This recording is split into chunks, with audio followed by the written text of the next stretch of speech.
See, the problem with you is you rarely exercise your self-discipline muscle. You just go with the flow. No backbone whatsoever. And that's perfectly fine until you start whining and complaining about your lack of success. That at some point along the way, we get confused and we misunderstand who we are. We start building this false sense of self around all the stories and all the labels and all the things. And we start living our life that way. And we get confused about how life works, how we interact with life. And we start living much smaller than we really are. See, if you go through life holding back, and most of us do, most of us, if we ask ourselves, have we done all we can do? Most of us will have to answer, no, we haven't. We've been holding back. We have ideas that we don't act on, things we want to do. We're afraid to take chances. You refuse to raise your standards. You refuse to push yourself. You refuse to give a little bit more, give a little bit extra. All that you have to do in order to start to pursue your dreams is take small actions every day that align your life in that direction. You have to be willing to be hungry enough to understand that if this is something that you are truly going after, then work has to be applied. You can't make excuses. You can't ask for a pass. And you got to understand that you got to pay a toll to cross the bridge. Whatever your answer is, you can do it right now, today, starting today, right? It's still possible. You can start doing that right now. It's empowering the present with the future. There is nothing stopping you from making it happen right now. You never ever have to feel that way if you start doing it right now. And you can do it right now. The thing about self-discipline is that it is necessary for everything you do in your life. You have to be self-disciplined. And once you understand that you can always make a different choice and get a different reaction, and that's the power in your life. That's the power that you have, is no matter what's going on, you can choose to think differently, believe differently, see differently. All of those things are a choice. If you have a why, you can survive almost any how. Once you begin to discover who you are, then you really realize how you have been given authority and dominion over everything on the face of the earth, including all the dimensions of your life. But you can only do that through the struggle of life. Get better, grow and learn and develop and live. Live in defiance of the weakness and in rebellion against the decay. Fight them as they creep in with their offers of instant gratification and immediate rewards.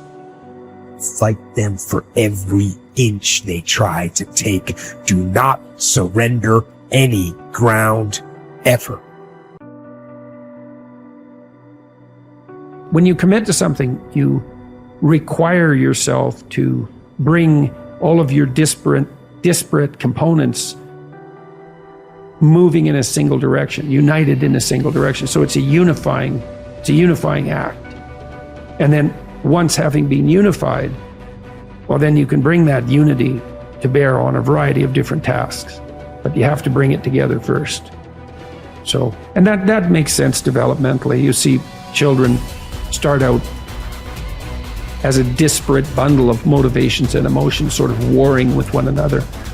And then they can integrate that into single games that they can play with themselves. And then they integrate that with games they start to play with other people. And all of that is integration. It's not subjugation, it's not repression. Not if it's a good game, it's integration. You want to get integrated because then you have all the horses that are pulling your chariot pulling in the same direction. And you're much more likely to get to where you want to go then, and also much more likely to specify a good place to go. So that's that's something else conservatives have to teach young people, which is, well, get yourself disciplined.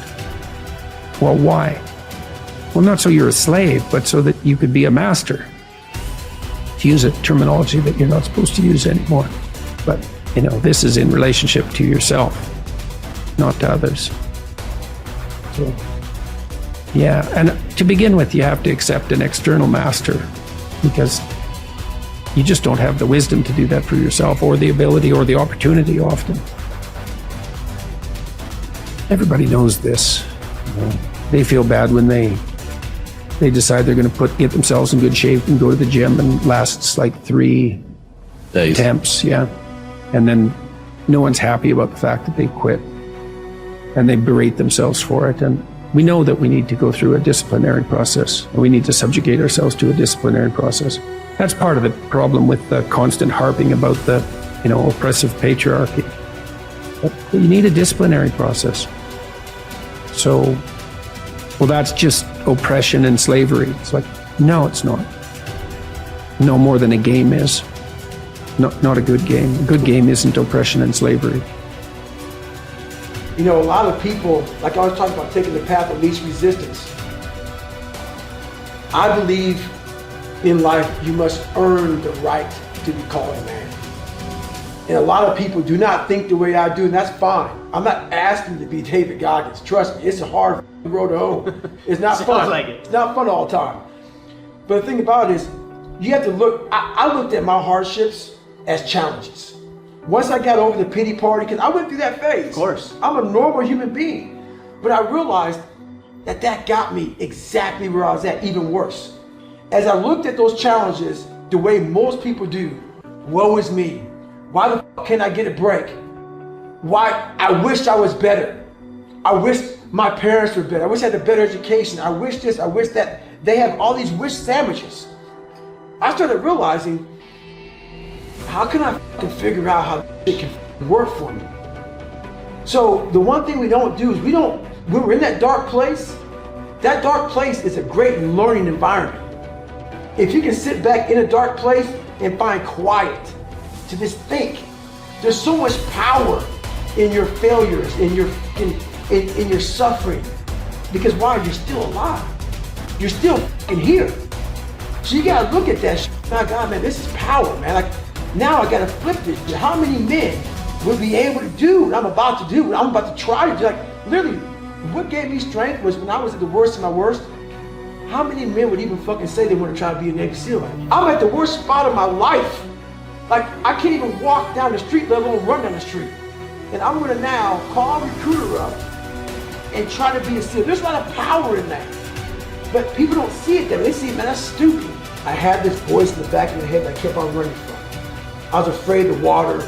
I was afraid of dealing with things that made me feel unaccepted. I didn't accept myself. So I kept on going towards things that I felt good. Let me go this way. But something kept on saying, fuck you, you have it, man. You got it, man, but you're gonna have to fail a lot. But you have it. And like I said, that voice kept on haunting me, but that voice kept on saying, if you face it, you realize it's not that bad. Persistence is self-discipline in action. Your ability to persist in the face of all setbacks and temporary failures is essential to success in life. Napoleon Hill said, persistence is to the character of man as carbon is to steel. The primary reason for success is persistence, and likewise the primary reason for failure is lack of persistence, quitting too soon. There is a direct link between self-discipline and self-esteem. Each time you discipline yourself to do what you should do when you should do it, whether you feel like it or not, your self-esteem increases. This, why there is direct relationship between self-esteem and persistence. Each time you persist and force yourself to continue on, even when you feel like quitting, your self-esteem goes up. Each act of self-discipline strengthens every other act of self-discipline. Every act of persistence strengthens every other act of persistence. When you discipline yourself to persist over and over, you like and respect yourself more and more. You become stronger and more confident. Eventually, you become unstoppable. Persistence is its own reward. Every time you force yourself to persist on a task, whether it is large or small, you feel happier and better about yourself. When you go the extra mile and do more than you are paid for, or more than is expected, your self-esteem goes up. You feel more powerful and in greater control of your life. In your career, when you go the extra mile, you put yourself on the side of the angels. The primary difference between winners and losers in life is simple. Winners never quit, and quitters never win. Your ability to respond effectively to setbacks, your level of response ability, is the measure of your readiness to succeed. When you experience a major setback or problem, you will feel temporarily stunned. This feeling is very much like a punch in the emotional solar plexus. You will be stopped for a few seconds or a few minutes. During this period, you will often feel discouraged or experience self-pity. You will say, "Why me?"